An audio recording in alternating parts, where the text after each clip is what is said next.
आपने कभी सुना है 14 लोक? ये कोई कहानी नहीं, बल्कि एक गहरा आध्यात्मिक रहस्य है। हमारे ब्रह्मांड में कुल 14 लोक माने गए हैं, 7 ऊपर और 7 नीचे।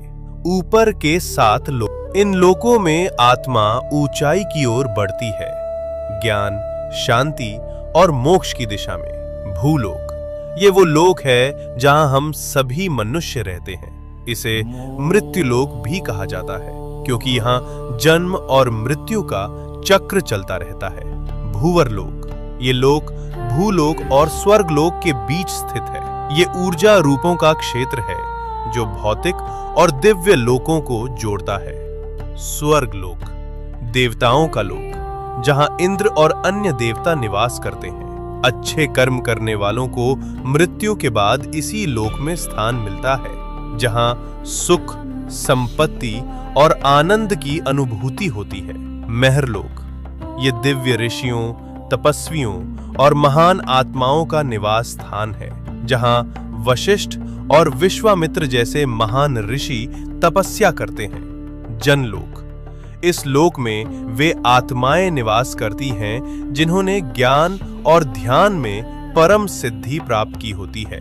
यहाँ के वासी ब्रह्मा जी की लीलाओं में लीन रहते हैं। तपलोक, अत्यंत शक्तिशाली तपस्वियों का स्थान, जो शरीर से परे केवल चेतना में स्थित होते हैं। ब्रह्मलोक, यह अंतिम लक्ष्य है, जहां केवल सत्य है, मोक्ष है और ईश्वर का साक्षात्कार होता है।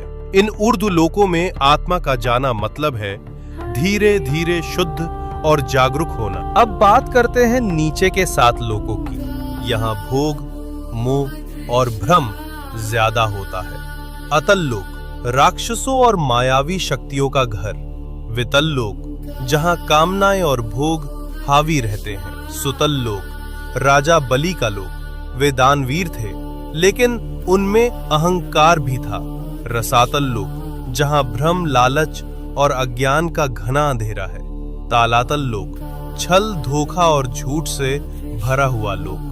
महातल लोक, जहां अंधकार और अहंकार का बोलबाला है। पाताल लोक, सबसे नीचे का लोक, तामसिक ऊर्जा और इच्छाओं का केंद्र। लेकिन इन सब का मतलब सिर्फ बाहरी दुनिया नहीं है। ये 7 लोक हमारे भीतर की नकारात्मक सोच और कमजोरियों का प्रतीक हैं।